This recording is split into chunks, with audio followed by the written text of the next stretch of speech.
우리 첫 번째 시간 때 이 토지 투자하는 데 있어서 일단은 목적을 정확하게 가져가라 라는 제가 표현을 했던 것 같습니다. 내가 땅을 왜 살까? 내가 직접 쓰고 싶습니다. 아니면 투자하고 싶습니다. 이 목적이 정확하게 여러분들이 스스로가 구분을 지을 줄 알아야 정확한 목적에 맞는 그러한 토지를 갖다가 매입을 하실 수가 있게 되는 겁니다. 여러분들 토지 투자하기에 앞서서 내가 땅을 왜 살려고 하는가 다시 한번 명확하게 목적을 잡으시려고 하셔야 됩니다. 목적이 잡혀야 그 목적에 맞는 기준들을 잡아갈 수가 있기 때문입니다. 어떤 땅을 사야 되겠습니까? 라고 표현하는 것 자체가 돈이 되는 땅이 대체 어떤 겁니까? 라는 거 아닐까요? 그죠? 많은 사람들이 이 땅을 잘만 취급을 하면 큰 돈이 된다라는 건 누구나가 다 알고 있어요. 땅은 거짓말 안 한다. 이런 표현들도 아주 예전부터 내려오지 않았습니까? 그죠? 그런데 거꾸로 땅을 사면 돈이 되는 건 아는데 거꾸로 돈이 되는 땅의 조건을 모르시다 보니까 많은 분들이 기준이 없어서 토지 투자에 들어오셔서 방황들을 하시더라는 겁니다.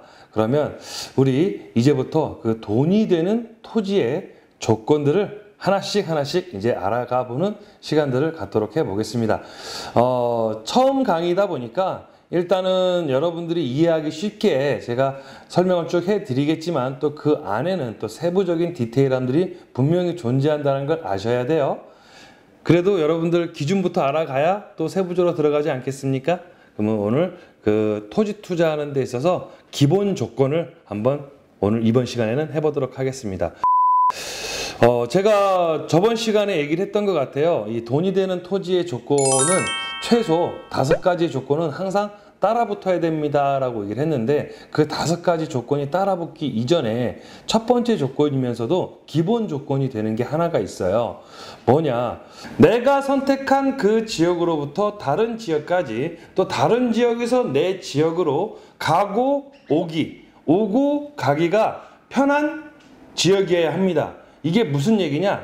바로 첫 번째이자 기본 조건은 교통 여건이다 이 말입니다.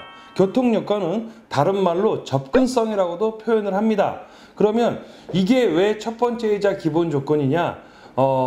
대한민국에 존재하는 모든 부동산들의 가치가 오르고 내리는 데 있어서 가장 큰 골자가 되기 때문입니다. 입장을 바꿔놓고 한번 생각을 해볼까요?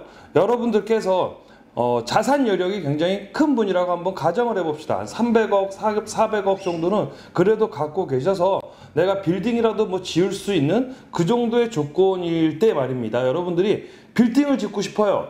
그러면 뭐 가고 오기 불편하고 그냥 산세 좋고 물세 좋고 그러한 지역에다 그런 빌딩들을 지으시겠습니까? 아닐 겁니다. 산세는 안 좋고 물세도 안 좋고 환경도 크게 좋지는 않겠지만 교통 여건이 좋아서 사람들이 많이 오고 가고 하는 그러한 지역에 그러한 것들을 지으려고 할 겁니다. 왜 그럴까요? 사람들이 많이 다니니까요. 그러면 사람들이 많이 다니다 보니까 그 물건을 이용을 할 수밖에 없게 되겠죠. 이용을 하려다 보면 수익이 창출이 될 수밖에 없게 되기 때문입니다. 그래서 부동산 투자하는 데 있어서 가장 기본 조건은 바로 교통 여건 접근성이 됩니다. 예를 들어 여러분들이 아파트를 하나 사고 싶습니다. 뭐 돈이 되고 싶습니다. 이거는 왜 아파트 얘기가 갑자기 튀어나오느냐면요. 이 교통 여건과 접근성은 토지뿐만이 아니라 부동산 전반적인 것에 무조건 적용이 됩니다. 내가 아파트를 사건 상가를 사건 오피스텔을 사건 뭘 사건 간에 내가 산 이후에 내 부동산이 좀 올랐으면 좋겠다라고 한다면 반드시 내가 산 이후에 다시 한번 내 지역에 교통 여건이 좋아질 게 남아있는 곳을 내가 먼저 들어가서 매입을 한다라고 하게 되면 그 부동산은 반드시 가치가 올라갑니다. 그런데 많은 사람들이 부동산을 선택을 했는데 아까 얘기했던 아파트든 상가든 오피스든 뭐 토지든 뭐든 간에 사고 났는데 크게 올라가는 걸 느끼지 못했다. 왜 그럴까요? 이미 오고 가기 편한 지역을 선정을 해서 사셨기 때문입니다. 그래서 대표적인 예를 들었을 때 뭐 아파트를 제가 그래서 예를 드는 겁니다. 많은 분들이 아파트에 관심이 많아 하잖아요. 내가 한번 아파트를 샀는데도 불구하고 향후에 좀 그렇게 될 수 있는 지역을 사면 돈이 된다고 제가 얘기를 했어요.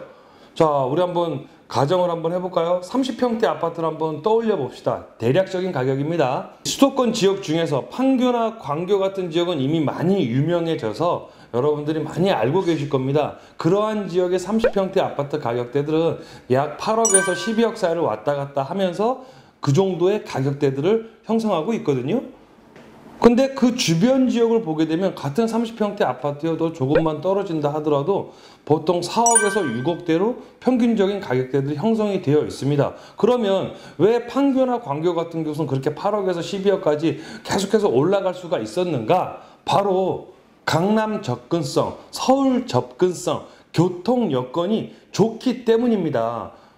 여러분들 분당 개발되고 수지 개발되고 그 밑으로 해서 또 이제 광교도 개발되고 위로는 판교도 개발되고 여러한 개발 사례들을 많이 봐왔지 않습니까? 근데 해당 지역들이 계속해서 가격대가 올라가는 이유는요. 이미 경부고속도로 시작으로 또 분당 수서간 고속도로 시작으로 또 분당선을 신분당선을 용인 서울간 고속도로 이러한 것들이 해당 지역에 계속해서 생겨났기 때문에 그 지역은 계속해서 이 아파트가 되었건 토지가 되었건 부동산 가격이 계속해서 올라갈 수밖에 없게 된 겁니다. 그렇다라고 한다면 그 주변 지역이 아니면 또 다른 지역이라도 그렇게 될 수 있는 지역이 있겠습니까? 있습니다. 아직까지 대한민국은 개발 중이어서 그 주변 지역에도 그런 포인트들이 상당히 많이 있습니다. 근데 왜 제가 추천을 해드려도 여러분들이 가지 않느냐면 인지도가 떨어지기 때문이에요. 흔히들 얘기하는 네임밸류라고 하지 않습니까? 옛날에 네임밸류가 가장 유명하게 시초였던 게 바로 분당 아니겠습니까? 허다못해 그러다 보니 천당에 분당이란 표현이 나올 만큼이나 분당이란 표현이 네임밸류가 높았죠. 왜? 쉽게 얘기하면 이거 너 어디 살아? 그랬더니 나 분당. 좋겠다. 이렇게 얘기하는 거예요. 그죠? 근데 다른 지역 산다라고 얘기하면 어떻게 거기가 어디야? 한번 막 브리핑을 막 해야 돼요. 그죠? 그게 바로 네임밸류 아니겠습니까? 그 네임밸류가 생기고 나면 사람들이 이게 이 안정이 되고 안심이 되어서 많이들 그렇게 가긴 합니다만 투자를 좀 이 기본 바탕에 깔고 움직일 때는 네임밸류가 생기기 이전에 네임밸류가 생길 걸 파악을 하고 들어가셔야 네임밸류가 가치가 올랐을 때 그 네임밸류에 맞게끔 또 수익이 발생하지 않겠습니까? 그런데 많은 사람들이 그런 포인트를 찍어줘도 못 가는 이유는 인지도, 네임밸류가 아직까지 형성이 안 돼 있다 보니까 꺼려들 하시는 겁니다. 따지고 보면요, 거꾸로 한번 돌아가 볼까요? 여러분들 하다못해 10여 년 전으로 돌아간다고 했을 때 판교, 광교 이야기를 한다라고 하면 여러분들이 제대로 알아나 들었을까요? 그게 어디 있는 거야? 라는 표현들을 했을 겁니다. 하지만 지금은 말만 꺼내도 누구나가 부러워하고 쾌적한 환경들이 이미 다 조성되어져 버린 그런 단지들이 되었지 않습니까? 그런 이유가 다 뭐 때문이라고요? 일단 기본적으로 교통여건 접근성이 좋아져 버린 지역이기 때문입니다. 그래서 여러분들 토지 투자할 때 반드시 기본 조건, 내가 땅을 하나 사야지, 지역을 하나 선정을 해야지, 선정을 했는데 그 지역의 교통여건이나 접근성이 좋지가 못하다, 아니면 앞으로 좋아질 게 있다, 없다를 판단해 봤을 때, 앞으로 좋아질 게 별로 없다라고 한다면, 그 지역은 앞으로도 오를 이유가 약할 겁니다. 그러면 투자의 대상에선 제외를 시켜야 되겠죠. 그러다 보면 하나씩 필터링이 되어 가게 될 겁니다. 또 한 가지 추가로 좀 말씀을 드리고자 한다면 자 보세요. 이제 좀 밀도에 대한 이야기를 살짝 좀 여기다 곁들여서 해드릴 수가 있겠는데요. 교통여건 접근성이 좋아지다 보면 아무래도 사람들이 많이 살게 되겠죠. 그런 걸 갖다가 우리가 조금 거시적으로 바라봤을 때 말입니다. 대한민국 전체 인구가 5천만이지 않습니까? 정확하게 자꾸 따지려고 하지 마세요.